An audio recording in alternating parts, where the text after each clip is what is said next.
Mais uma quinta-feira, mais um empoderamento de quinta. Hoje nós vamos receber o André Couvre, André Luiz Couvre. Vamos esperar para ver se as pessoas começam a entrar e vou chamar aqui o André.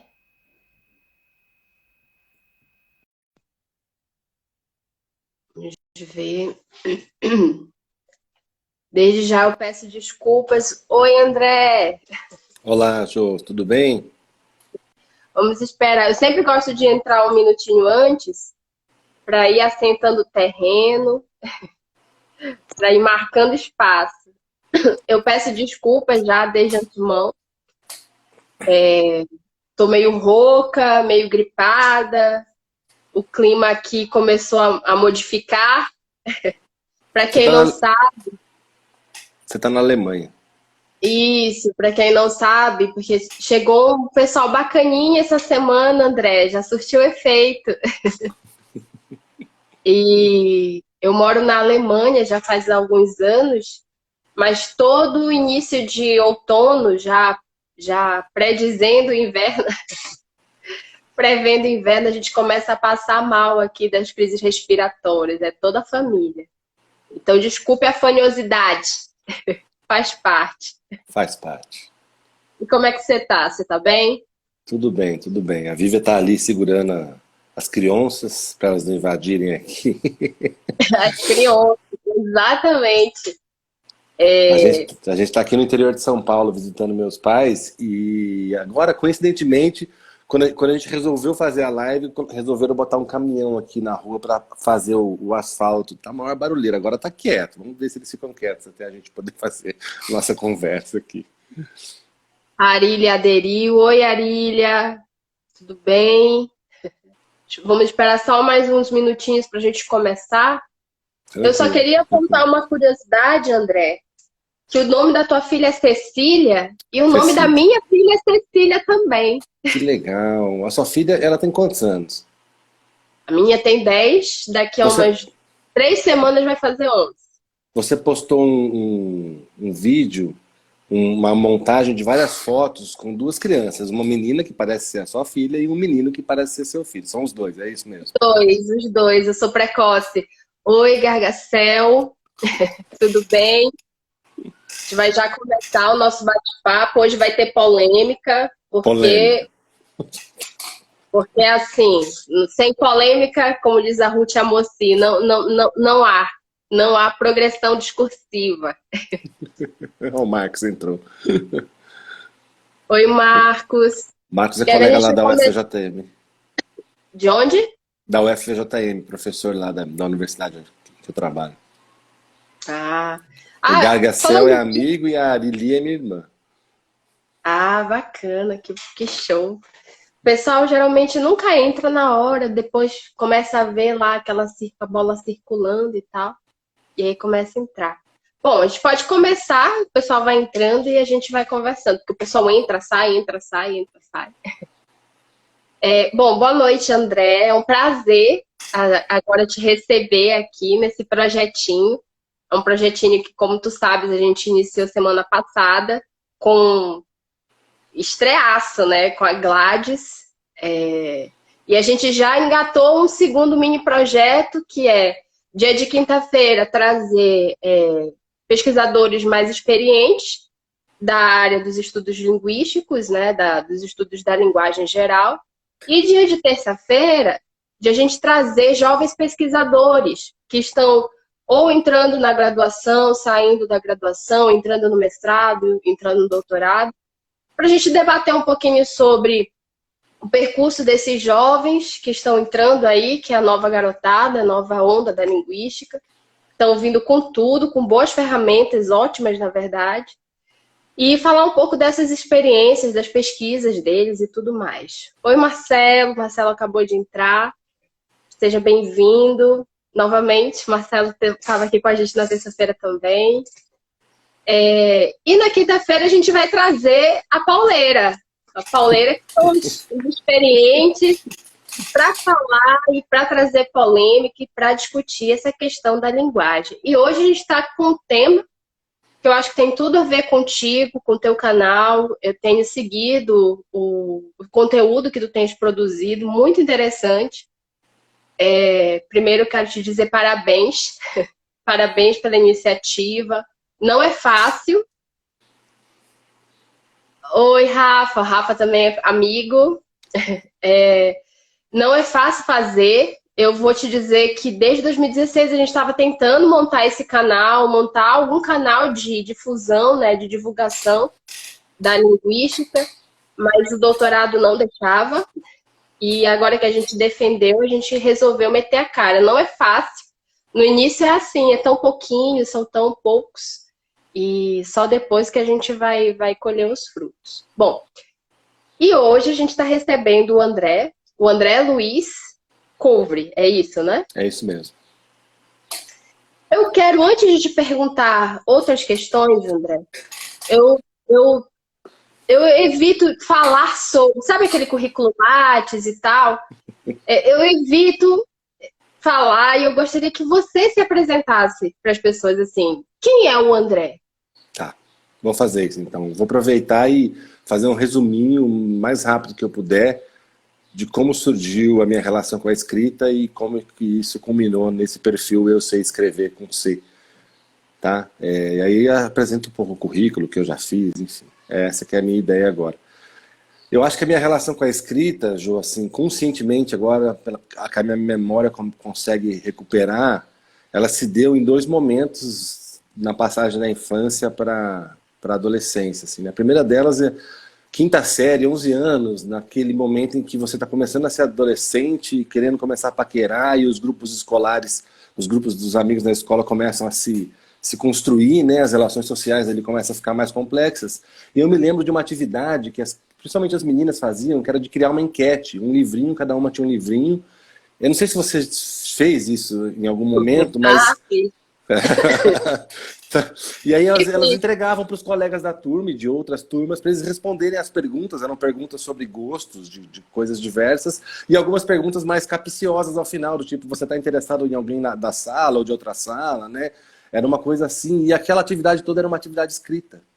Cada uma tinha um caderno com perguntas escritas e a gente tinha que responder de forma escrita, né? Então, assim, isso me marcou, assim, eu me lembro disso muito bem. E num segundo momento, assim, já indo para o colegial, né, sempre com uma birra muito grande das aulas de português, isso é uma coisa que me perseguiu nos meus anos escolares, né, as aulas de gramática e análise sintática sempre me desgostaram muito. Eu pegava os livros de português do colegial para copiar os poemas em cadernos, então eu tinha cadernos de cópias de poemas. Então era uma atividade escrita de cópia, sabe? Isso foi tão forte para mim que em algum momento eu comecei quando eu errava alguma cópia, eu comecei a mudar algumas palavras de alguns poemas, até que eu comecei a ter cadernos de poemas que eu mesmo escrevia, né? E aí a minha relação com a escrita ela se deu aí, né? Nessas atividades, muito antes de eu pensar em saber que existia universidade, muito menos em querer fazer um curso de letras, né? Mas eu quis entrar no curso de... Isso é interessante que você traz, porque eu acho que as pessoas meio que pensam quando a gente escolhe, ou o pessoal que entra na letras, o pessoal que entra na linguística, ou faz algum mestrado, doutorado dentro dessa área, acham assim que a gente nasceu para isso, nasceu assim, que assim, quisemos desde cedo trabalhar com linguagem. E às vezes não, às vezes vem justamente desses momentos de curiosidade em que a escrita está na vida de todo mundo possivelmente daqui. Eu não sei o Lauro. Oi, Lauro, que é, né, de outra geração. Não sei como é que é a agenda deles agora. Mas todo mundo aqui já teve também essa experiência de fazer as agendas, de colocar em uma palavra alguma situação. Escreva com uma palavra que você é. Nossa, isso me assustava muito. Porque, querendo ou não, você tinha que resumir sua vida, você resumiu o seu eu em uma palavra. E olha só como é importante a palavra, como é que naquela época a gente já entende, como falante, sujeito falante, como a gente já entende o poder das palavras e o quanto que isso é importante para nos definir de alguma forma, né? Mas continua, que eu achei super interessante isso. Eu adorava ter agenda. Laura tem agenda.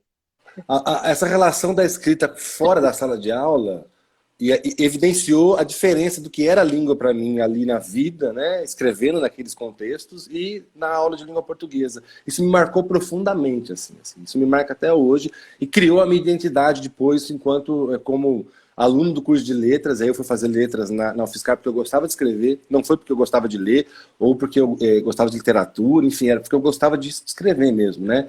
E marcou tudo que eu fiz a partir de então, né? No curso de letras eu fui estudar a sala de bate-papo com a Gladys, numa iniciação científica, ela que me recebeu assim no momento em que não existia ainda estudo nenhum sobre isso, era tudo mato, como se diz, né? Quando eu cheguei na internet, a gente estudou a sala de bate-papo, os adolescentes conversando na sala de bate-papo da UOL em 2001. Né, assim, em 2002, isso assim, na perspectiva da análise da conversação. Nem o Marcuse, que tinha publicado aquele primeiro texto que falava sobre os gêneros emergentes, aquilo estava começando a sair. Saiu num GEL, acho que em 2001, lá em Assis, sabe? Uma coisa assim muito nova, ele estava arriscando ali a tentar entender o que estava acontecendo. Aí no segundo ano eu estudei de novo as mesmas conversas dos adolescentes na sala de bate-papo, utilizando o conceito de gêneros do discurso do Bakhtin, né, que é um conceito assim, bastante fluido, né, um negócio bem menos engessado do que a ideia de tipos textuais, por exemplo, gêneros textuais. E aquilo foi andando, foi caminhando. Eu fui fazer mestrado e doutorado na Unicamp. O mestrado na Unicamp eu dei uma saída desse universo, porque o Lula tinha acabado de se eleger em 2002, 2003, e a gente muito incomodado com o que se falava sobre ele, sobre a fala dele, né, que ele não sabia falar, falava errado.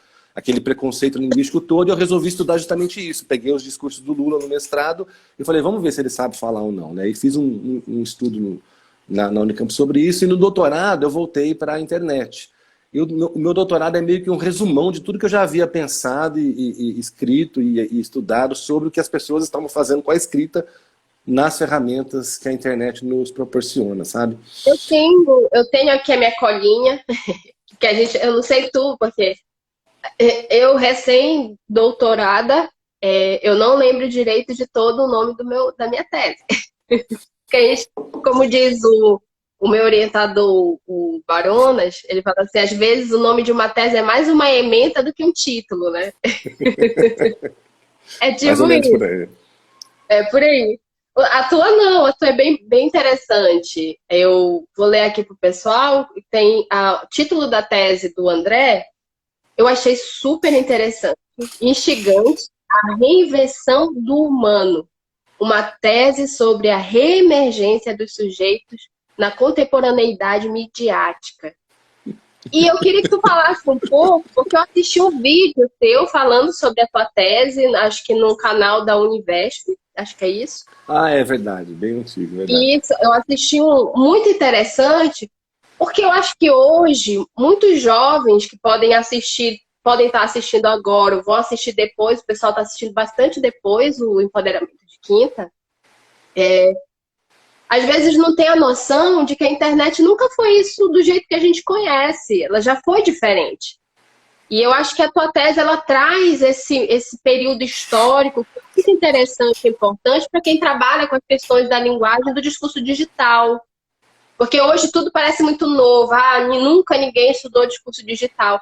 E não, todo o pessoal dessa geração da qual você vem e está fazendo esse doutorado, todo mundo ali está preocupado justamente com aquilo que ainda estava iniciando, estava sendo disseminado aos poucos, né?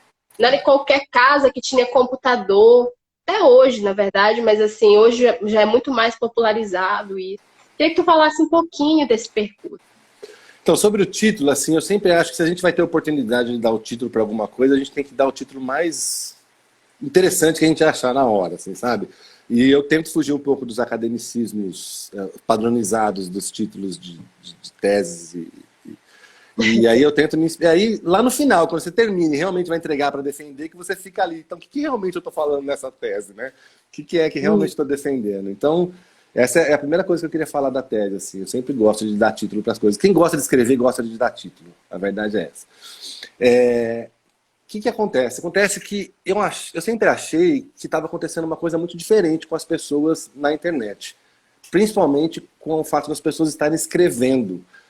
Se você for pensar no que o Marcuse falou, ele criou lá no começo a ideia de que as pessoas estavam escrevendo por falar ou falando por escrever, uma coisa meio misturada, né? As duas modalidades ali, isso sempre me chamou muita atenção. Então eu sempre busquei entender o que de diferente estava acontecendo com as pessoas, né? E aí a tese é um pouco para entender isso. Assim. Então, o que eu defendo ali, entre várias coisas, é que as pessoas do nosso mundo agora, contemporâneo, né?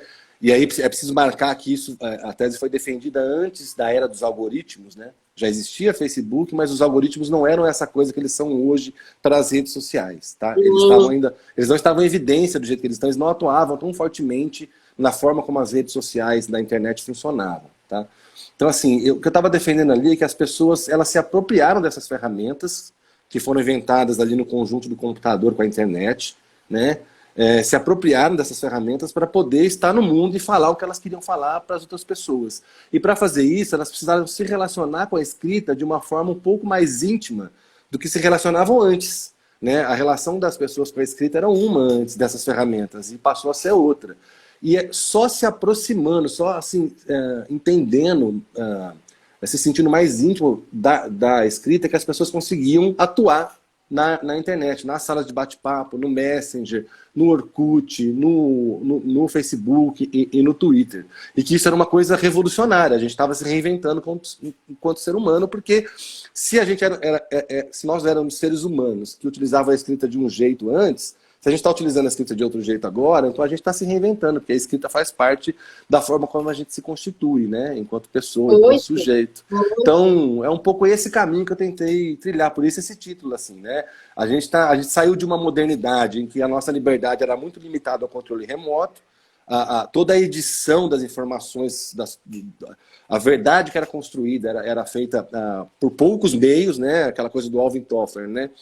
Um único meio dizendo para milhões de pessoas a mesma verdade sobre o tema que estava acontecendo, e a gente está passando na terceira onda, né, com a era midiática, por um momento que todo mundo fala para todo mundo, né? E a gente só consegue... E aí, o que eu defendi? A gente só está conseguindo fazer isso porque a nossa relação com a escrita mudou, né? A gente se tornou mais íntimo, a gente está se apropriando, aprofundando as nossas relações com aquilo que eu chamei de características de liberdade da língua. Toda língua tem características de liberdade e aprisionamento. E a gente está se apropriando das características de liberdade. Ou seja, eu vou lá, vou falar sobre o caso que aconteceu no supermercado de racismo aqui no Facebook. Eu vou fazer isso escrevendo. E para fazer isso, eu preciso ter uma relação com a escrita muito íntima. Que no fundo, se você for pensar na minha história, que eu contei agora há pouco, tem muito a ver com a relação que eu tinha com a escrita, né? Eu tinha uma relação íntima com a escrita, distante da sala de aula, né? Sim. Então, tem uma relação com a minha própria vida em relação à escrita, mas eu fui tentar defender essa ideia, assim, de que a gente saiu do mundo moderno, industrial, para reemergir enquanto sujeitos, né, utilizando a escrita. Aí vieram os algoritmos e quase destruíram essa ideia toda, né? Porque os algoritmos estão nos levando de novo para o industrialismo, né? Assim, estão transformando o Facebook. É isso que eu ia te perguntar. Você falou do quanto que a nossa relação com a escrita ela é íntima, mas o quanto que a gente não tem consciência disso. Você também refletiu sobre isso, sobre essa questão das pessoas não terem consciência do quanto elas sabem escrever, do quanto elas sabem falar, mas muitas vezes não tem essa consciência, porque nos é posto o tempo todo de que não sabemos, que há uma prescrição. E no Brasil, eu não sei se tu percebes, não só nos estudos que versam sobre a linguagem, que estão ali olhando para como é que o linguístico se comporta e tudo mais, mas no Brasil a gente tem uma ação muito remediadora e muito prescritiva, né? Na medicina é assim, em vários campos nós somos assim. Primeiro o problema acontece para a gente depois remediar. A gente tenta entender, mas meio que produzindo um remedinho, olha. Não, então, que são os canais, né? Esses canais, eu vi que você posta vários equívocos de canais que se propõem a falar da língua, que se propõem ser canais de difusão e divulgação do ensino de língua portuguesa, mas aí comete esse deslizamento, dizendo que a gente não sabe, que a gente não tem conhecimento sobre a língua e que o certo é daquela forma e não de outra, né? Eu queria que tu comentasse um pouco dessa relação. O que tu tem percebido também? Se tu está estudando isso ainda, alguma pesquisa fora o canal, sobre essa nossa não intimidade e intimidade ao mesmo tempo com a escrita. Sim, sim. Na tese eu não entrei nesse mérito, não. Eu peguei os fenômenos que as pessoas estavam fazendo, né? E não realizei essa discussão se estava acontecendo ali algum cerceamento, né? Olha, a pessoa está fazendo uma crítica no Facebook, mas ela está escrevendo errado. Não entrei nessa questão. O que eu percebi foi isso. As pessoas estão se relacionando com a escrita de forma mais íntima. E eu acho que isso, no fundo, acabou me motivando, depois de um certo tempo, né? Porque trabalho com produção de texto acadêmico desde sempre, no ensino superior, pego os alunos que chegam do ensino médio, que passaram no vestibular e fizeram uma boa redação no Enem, digamos, né? E sabem escrever uma redação formal para poder estar em uma universidade, e são atropelados pela escrita acadêmica, por todo esse universo acadêmico que é um local, né, que trabalha com as características de aprisionamento da língua, né? Se valoriza muito ali as formas mais relativamente estáveis, que você tem que obedecer, porque se faz assim historicamente já há muito tempo, cada área tem a sua, né? E aí você pegando esse aluno e tendo defendido a tese que eu defendi, isso sempre me incomodou muito, né? Esse universo de cerceamento de quem está trabalhando com a escrita, seja lá onde for. Eu acho que o canal nasceu um pouco desse descontentamento e também de querer falar essas coisas, de querer expor essas coisas, né? E os perfis, aí o que aconteceu? O que aconteceu, Ju, é que coincidiu de automático, assim, quando eu comecei a criar o canal, a Gladys também tinha acabado de criar o perfil dela recentemente, para falar um pouquinho sobre isso, com outro viés. A gente se esbarrou no mundo virtual depois de tantos anos, depois dela ter sido minha primeira orientadora, né? E começamos a trocar ideia. Ela falou assim: André, vamos bater um bate-papo sobre esses perfis, porque aí a gente começou a descobrir que tinha muito perfil gramatiqueiro no Instagram. Tem muito perfil. Adorei o nome, os polícia da língua. Os polícia da língua, assim. Um monte de polícia da língua falando o que é certo e o que é errado. Vamos bater um papo, fizemos um bate-papo que durou 1h20 aqui no Instagram. Depois veio uma outra ideia, que é vamos recortar o bate-papo e produzir pequenos vídeos do que a gente falou. E foram uns 10 vídeos lá, 14, acho, né, da série. E isso nos animou, e aí chamou atenção para esses perfis, e agora eu tomei isso como uma tarefa, assim, né, do perfil, ficar chamando atenção porque que esses perfis estão falando, né? Porque é óbvio que, assim, existe, eu não estou estudando isso em pesquisa nenhuma, não estou tomando isso como objeto de pesquisa. Ainda, né? Possivelmente no futuro. Existe, obviamente, um mercado que roda em torno da ideia de que você precisa ensinar a língua correta, que é o mercado de quem quer prestar concurso, de quem quer prestar vestibular, né? Mas principalmente de quem quer prestar concurso, porque as provas exigem essa compreensão de que a língua é assim e não assado, né? Mas independentemente disso, existe um enorme exagero em relação a essas postagens. Assim, esses dias atrás eu postei uma, né, para provocar uma pergunta, assim, se as pessoas achavam que tinha violência num desses posts. Não sei se você se lembra. Não, gente, comenta sobre isso, porque teve gente que achou que era violento. Teve uma porcentagem, eu até gravei, depois eu vou comentar isso. Teve uma porcentagem menor. Acho que foi 30% de quem achou que tinha violência e 70% de quem não achou que tinha violência. Que era um perfil que dizia assim, olha, é padrão. O perfil ele coloca 2 colunas. Errado em vermelho, certo em verde, né? E aí lá no errado tá assim, memo. E em verde tá escrito assim, mesmo. Então aquele post tá dizendo assim, poxa, quem escreve memo, seja lá onde for, tá errando. E aí eu provoquei. Vocês acham que isso é uma violência ou não, né? E aí eu assim, ainda não respondi, não elaborei uma resposta para devolver não, no perfil, mas a provocação era essa. Se as pessoas entendiam isso como violência, né? Porque eu particularmente acho que é uma violência. Você dizer que a pessoa que fala memo ou que escreve memo, né, tá errada, né, eu acho que existe uma carga de violência ali. Né? E não vou entrar no mérito. Entendi. Eu não vou entrar no mérito se é mais ou menos violento do que outras violências, né? Mas você está dizendo que a pessoa está errando, e do ponto de vista linguístico, né, não é erro. Né?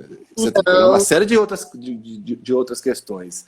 Então, eu tô exagerando ali, provocando para as pessoas começarem a perceber que esse excesso de gramaticismo, né, talvez esteja provocando violências. Talvez não, né? Está, né? Outros pesquisadores já falaram isso há mais tempo. Pegando esse gancho, sim, Marcos Bani, com Língua de Eulália, Preconceito Linguístico, né, que é um dos livros mais conhecidos, trabalha de forma muito densa, tensa e, de alguma forma, dialoga com o público não linguístico, ou não letreiro, como diz pegar a palavra que o Lauro colocou na terça-feira. Mas ainda assim, que são os casos. A gente pensa assim, por que vocês estão falando sobre isso? Todo mundo já sabe disso, a gente já está cansado de ouvir. E eu acho que não. Eu acho que se a gente ainda está tendo que falar sobre isso, é porque isso não foi ainda resolvido, porque isso ainda não é regra. Pensar a língua pelo viés de algo que é dinâmico, que se modifica, que não é uno, pensar a língua como um objeto do conhecimento e, ao mesmo tempo, pensar que nós somos os únicos seres que talvez pensamos sobre aquilo que a gente produz, como fala, como linguagem, não é óbvio. Ainda não é óbvio para todo mundo. E pegando o teu gancho, agora eu quero jogar uma polêmica. Vai lá. Porque é isso. Você acabou de dizer o seguinte, olha, eu trabalhei com essa questão da como é que as pessoas estão de forma íntima, né, aderindo a um determinado lugar quando elas vão para a internet, isso lá no início dos anos, em meados dos anos 2000, né, a internet está ali, é o boom, como elas se apropriam disso e se produzem, se subjetivam naquela escrita, né?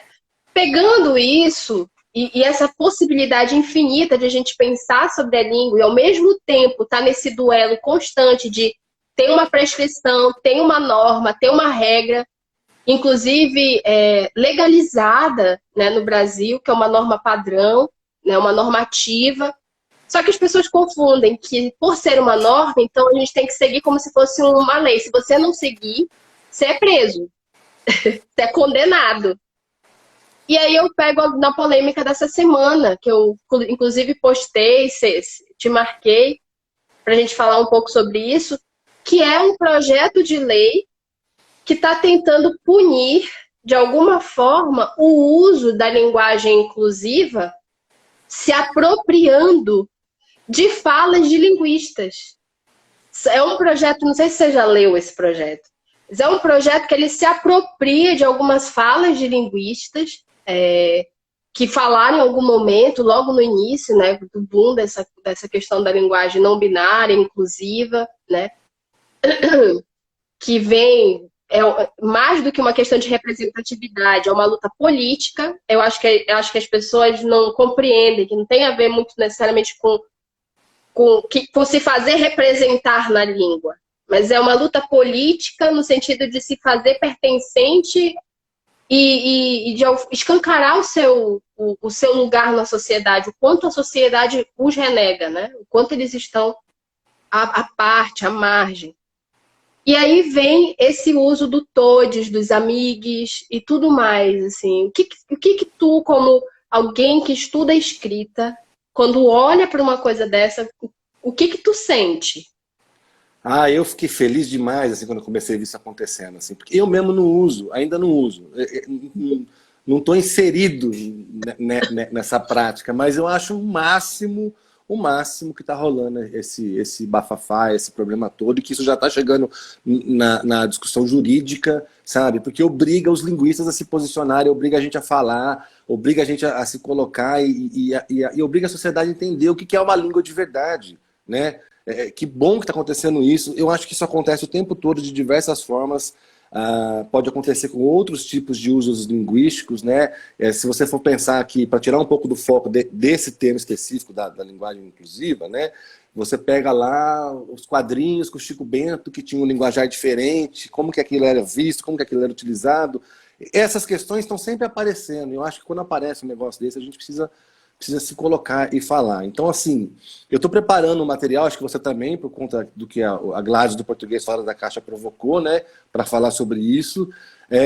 Mas, assim, o que eu vou dizer sobre isso eu vou pegar baseado no que está aqui na sua descrição do seu LinkedIn, que eu vi assim, que você produz pesquisa acerca de práticas discursivas que racializam sujeitos e hierarquizam modos de existência.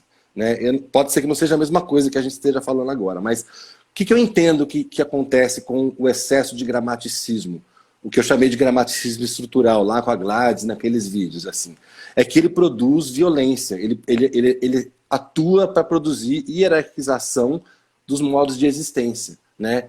E é o gramaticismo estrutural que está por trás, né, da violência que está sendo cometida por quem está combatendo essas propostas de você incluir um gênero neutro ou utilizar o E, né, no lugar de todos e todas utilizar o todes, enfim, eu acho que o que está por trás é o nosso gramaticismo estrutural, e eu acho ele muito forte, ele é muito assim, ele é um negócio extremamente presente na nossa vida, a ponto de fazer com que nós linguistas sintamos às vezes nos envergonhados de defender o uso de uma variação em determinadas situações sociais, assim. Não sei se você já... Eu acho que não só envergonhado, mas de alguma forma com medo de sofrer ataques, com medo de sofrer violências por causa desse posicionamento, né?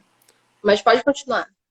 E assim, eu ainda estou pensando sobre esse assunto, mas a gente tem textos muito bons já publicados sobre isso. Tem um do Marcos Baio, por exemplo, assim, que ele diz coisas muito óbvias para quem é linguista, mas talvez para quem não é linguista não sejam tão óbvias assim, né? Ele diz assim, não é a língua que se transforma, a língua se transforma por si só, né? Não é a língua que cria ou elimina um uso ou outro uso, né? São as pessoas, né, os falantes é que fazem isso com a língua, né? E elas fazem isso às vezes de forma consciente. E é o que está acontecendo com a comunidade LGBT e as mulheres que querem construir ali uma outra forma de fazer as referências de gênero, sabe? Então, assim, essa é a primeira coisa que a gente precisa ficar falando o tempo todo. Gente, não tem jeito, a língua é assim. A língua não é a gramática, né? A língua não é a estrutura linguística que você aprende nos livros didáticos ou que está descrito na gramática. A língua é o que essas pessoas estão fazendo. Ela pode mexer, as pessoas podem mexer na língua quanto elas quiserem. Pode dar certo, pode não dar certo, a gente não sabe onde é que vai dar. Tá? Mas essa é a primeira afirmação que todo mundo tem que ouvir o tempo todo.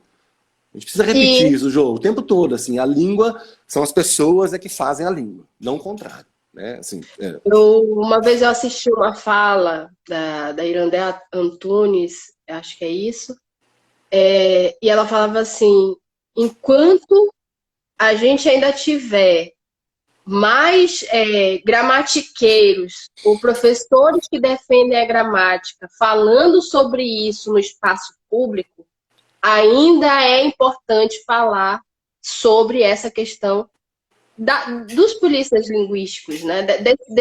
Dessa normatividade. E eu trago essa polêmica porque eles se apegam nessa ideia da norma. A justificativa para se criar um projeto que vai gerar uma questão jurídica. Imagina um professor que vai estar trabalhando ali no espaço de sala de aula, professor é um linguista, está dando aula de língua portuguesa, estudou durante todo o seu período da graduação, ou é de letras também, entende? Estudou todo o seu período da graduação, a língua varia, a língua muda, a língua dinâmica. É preciso que a gente vá para o espaço de sala de aula e quebre essa visão normativa. A gramática é importante, mas ela não pode ser segregadora, ela não pode ser a única coisa. Imagina esse professor falando sobre isso como uma questão de pesquisa, uma questão de língua portuguesa de ensino, né? Até de uma questão de uma linguagem do cuidado, né? Desse cuidado, porque a gente tem alunos ali também que podem estar pleiteando esse lugar a partir dessa marca linguística. E aí, se ele usar, segundo esse projeto, que não, a questão que eu te trago é o seguinte, que sai do campo da reflexão e entra no campo jurídico. Se você usar todes, não é mais só uma questão de certo e errado, é uma questão de penalidade. Você vai ser penalizado, você pode sofrer um processo administrativo.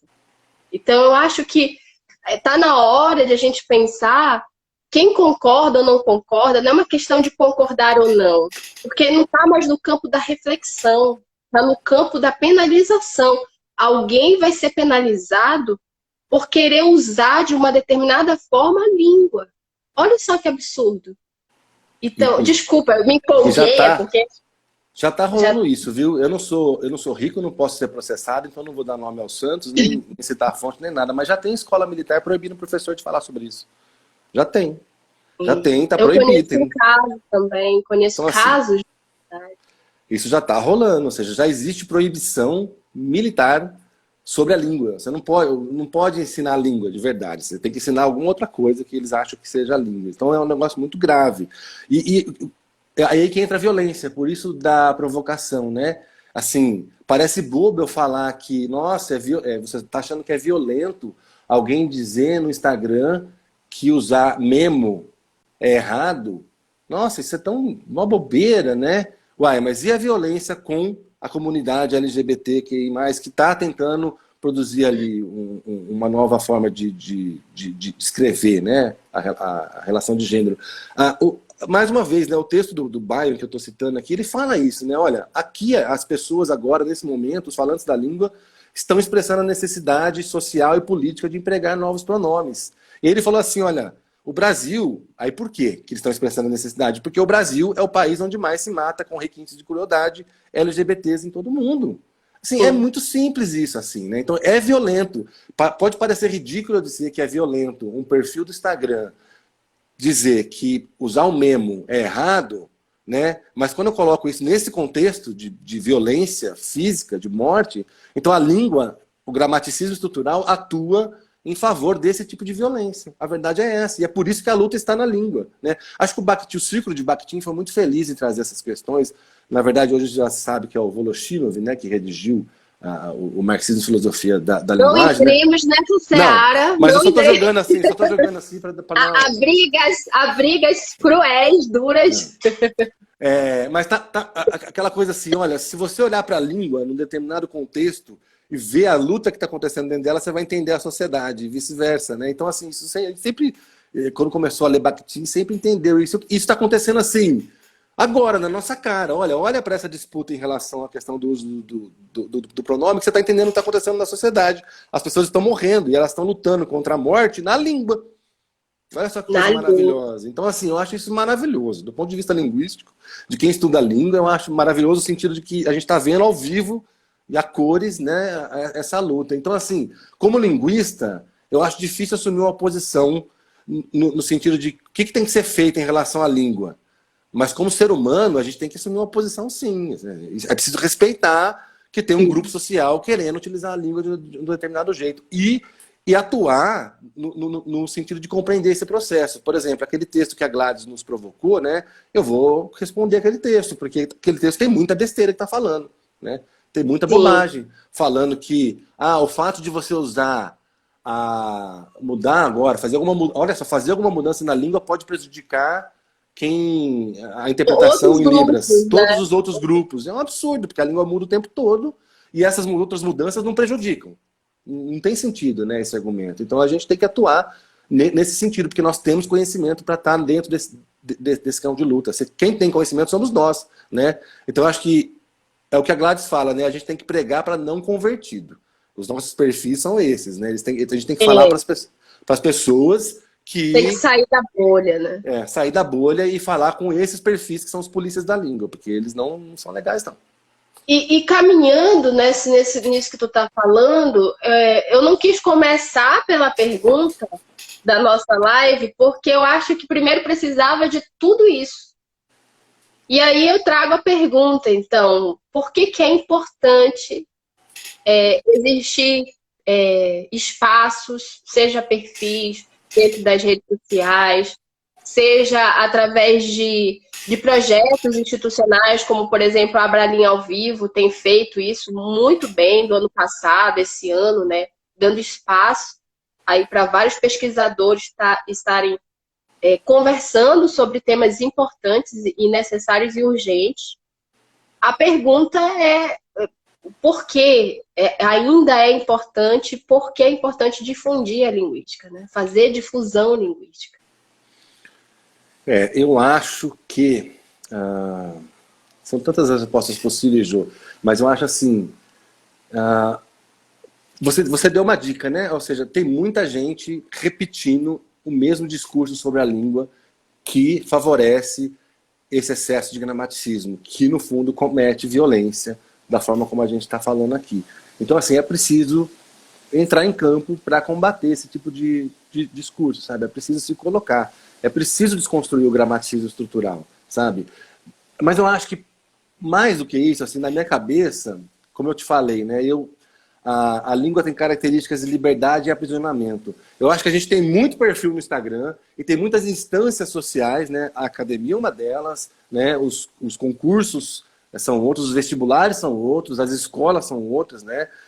São muitas as instâncias sociais que atuam nas características de aprisionamento da língua, aquelas que ficam dizendo e forçando que a língua é fechada, que é dura, que não se movimenta, que é sempre do mesmo jeito, que não pode mudar, sabe?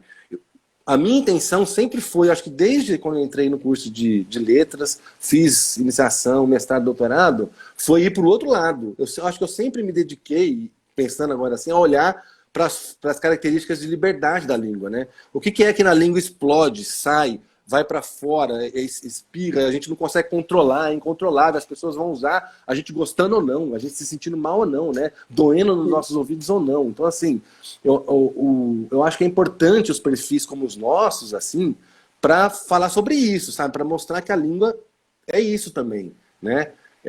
E começar a tentar construir um senso comum, porque no fundo, a gente precisa construir outro senso comum sobre a língua. Outro sabe, senso. assim, a gente fica arrepiado porque as pessoas querem colocar o criacionismo nas escolas, a gente fica arrepiado com a defesa da terra plana, mas assim, isso tem acontecido com a língua nas escolas desde sempre. No fundo, traçando um paralelo, o que a gente ensina, ou que as escolas ensinam em termos de língua portuguesa, a língua fechada, é criacionismo, é terra plana, sabe? É uma língua que não existe. É uma língua que não é assim. Os professores de língua portuguesa ensinam uma língua que não existe, não dá. Né? Então... E eu acho um absurdo, você já foi aluno e é professor, o quanto é que isso marca nesses sujeitos da língua. Nossa. Porque quantas vezes eu não ouvi a minha vida, eu fui professora de língua portuguesa em escola, e quantas vezes eu não ouvi, eu não suporto aprender português. Eu não suporto. E aí vem essa ideia da norma que invade as escolas, que é o período mais sensível da formação desses sujeitos, né, desses jovens, das crianças e dos jovens. Invade essa ideia, e eu acho que você falou perfeitamente, é preciso criar um outro senso comum. Um outro senso comum. Acho que para tentar finalizar um pouco a nossa conversa e te dar a palavra final,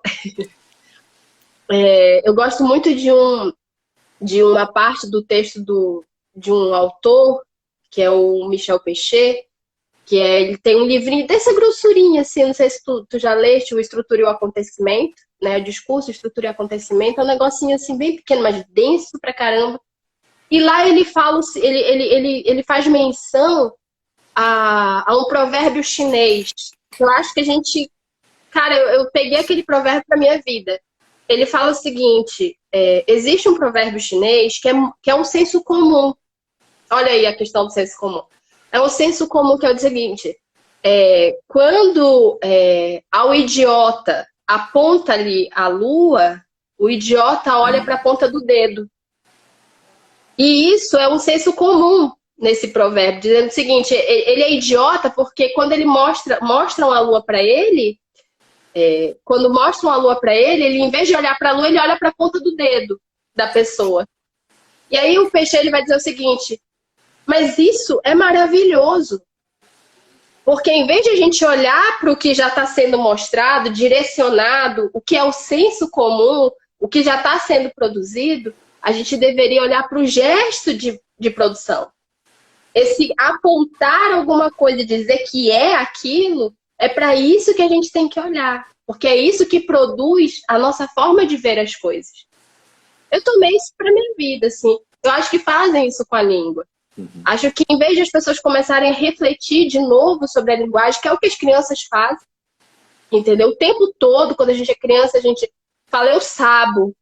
Não é à toa. Fala, eu sabo por quê? Porque eu canto, eu falo, eu pulo, então eu sabo. Olha só, a criança está refletindo sem saber o que é língua. Porque ela é um ser linguístico. E quanto mais a gente cresce, mais a gente perde isso. Porque esse senso comum chega na gente e diz que a gente não sabe falar, né? A gente não sabe escrever. E é muito perverso essa ideia. E pegam a norma como se ela não mudasse, como se a gente ainda falasse voz missê hoje, sabe? Como se a língua vossa missê, eu chegasse a falar agora com o André, vossa missê, pode finalizar esta live. Entende? É tão absurdo que as pessoas não pensam nessas coisinhas pequenas. O quanto que você não escreve mais ele com o acento circunflexo, como era na década de 70, quando mudou o acordo ortográfico e tudo. E na década dos anos 2000 mudou de novo. Entende? As pessoas naturalizam muito rápido as coisas e tomam, né, como natural. Desculpa de novo, é porque... Nossa, o assunto é muito bom. O assunto é muito gostoso, é muito bom, interessante. Bom, André, para finalizar, eu queria assim, que tu deixasse um recado para esses jovens linguistas que estão assistindo. Tem um monte aqui, que eu já dei uma olhadinha, e alguns que vão assistir, ou para os não linguistas, ou para pessoas que não são estudiosos da linguagem, mas que falam, que usam essa linguagem no dia a dia. O que você falaria para elas? Eu vou contar uma historinha que eu vivenciei há algumas semanas. Minha filha tem de 4 para 5 anos e está no processo de aprender a alfabetização, formar palavras. E é óbvio que ela consegue escrever sozinha as palavras que mais importam para ela, que é o nome dela e koala, que é o bicho que ela mais gosta. E essas duas palavras ela escreve sozinha. Para escrever outras, ela pergunta, como é que eu escrevo linguista?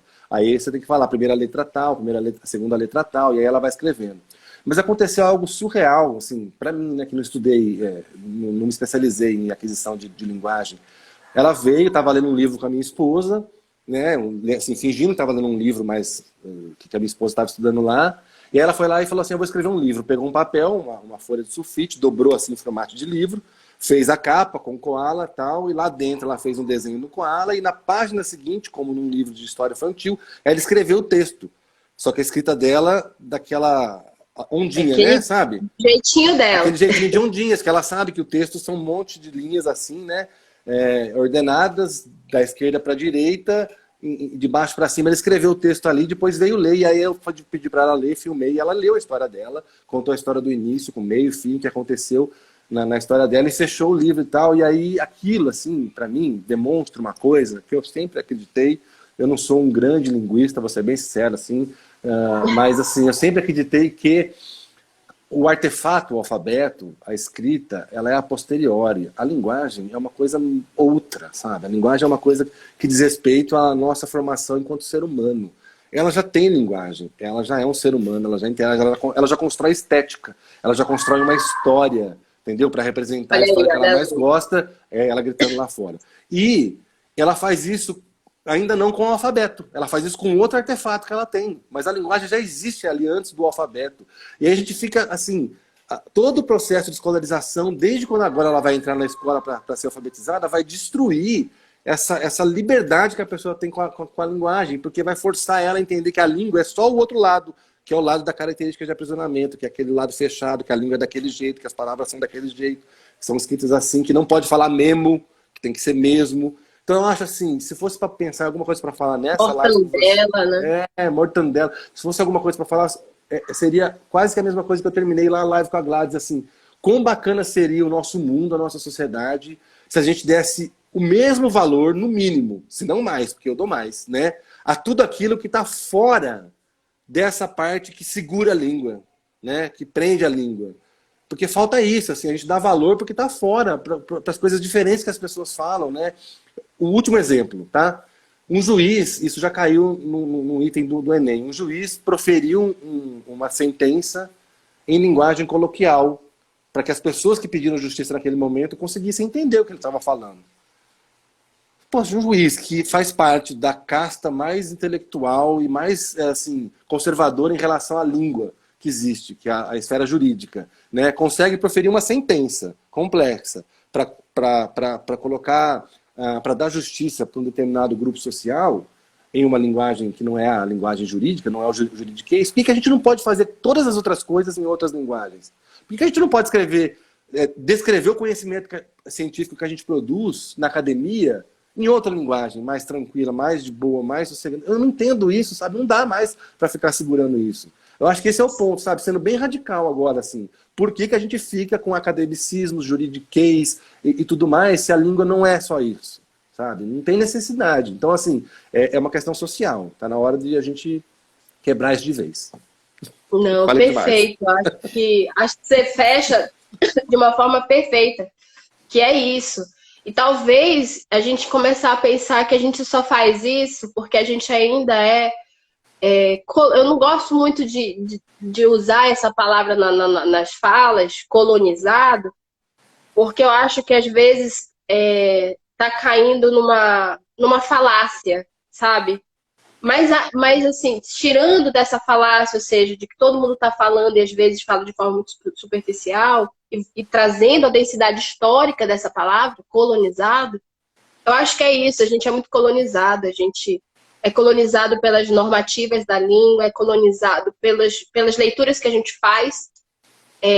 A nossa literatura que chega nas escolas é uma literatura extremamente elitista, não é enegrecida, não é uma literatura indígena.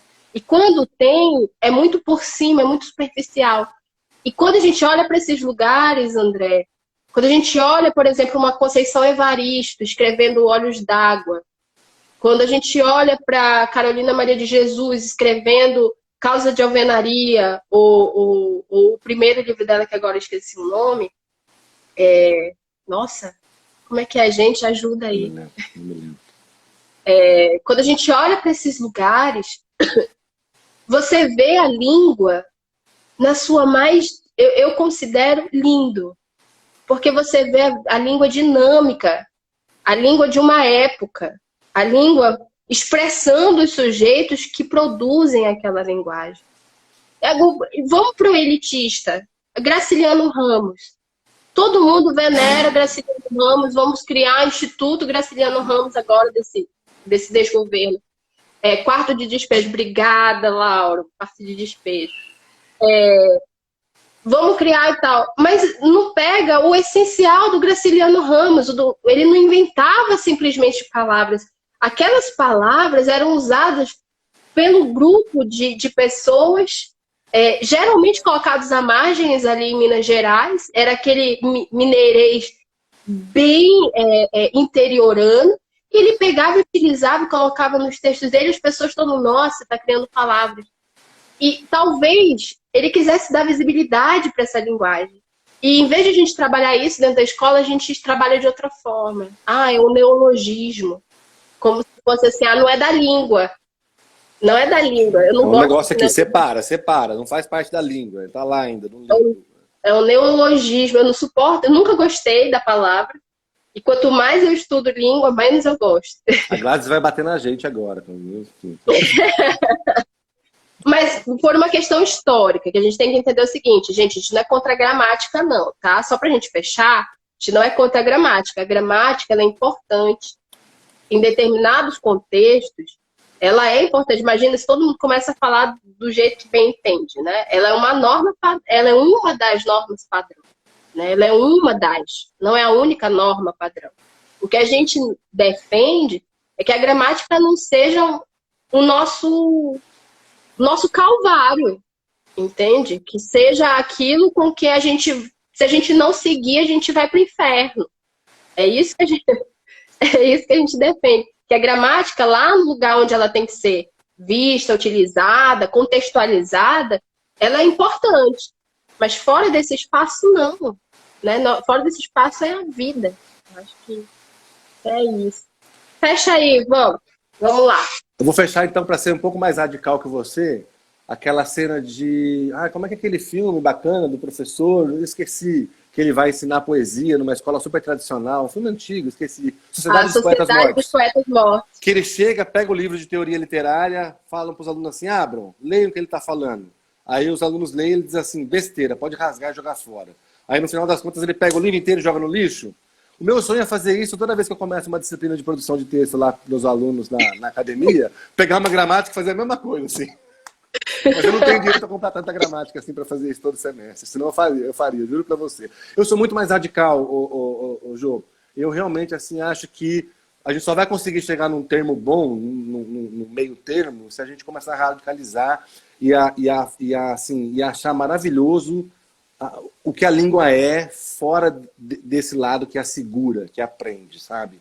Esse é a minha intenção dentro do perfil. Aqui, brigadão, Jô, por ter me chamado. Adoro esse tipo de bate-papo. Valeu mesmo. É caro.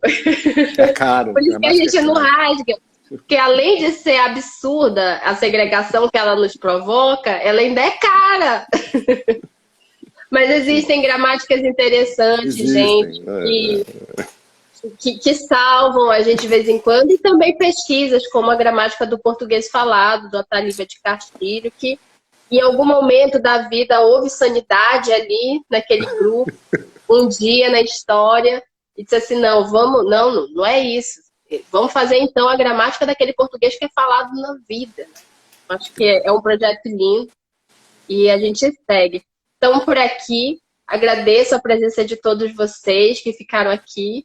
Meu ás até tremeu. Ô, Manu!